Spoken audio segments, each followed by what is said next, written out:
missing ingredient. What happens if you miss an ingredient out of the cake recipe?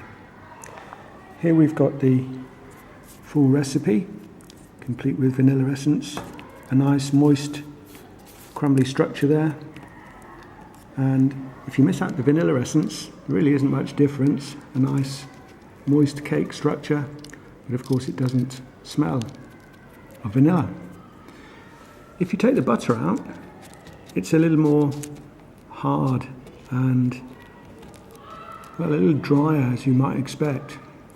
If you miss out the milk, well, again, we've got a dry cake here, but it has produced quite a hard but nice cake structure.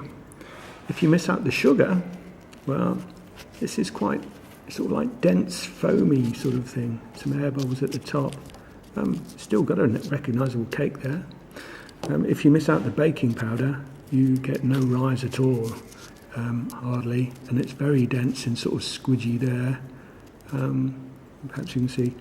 Without the egg, well, you can see that the crumbles fall apart. It's a little more crumbly, but we have got a cake there. It's a bit dry again. Back to the original. Here's the original.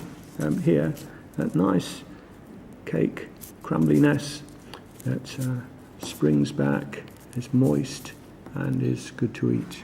So there, that's what happens if you miss an ingredient out of the cake recipe.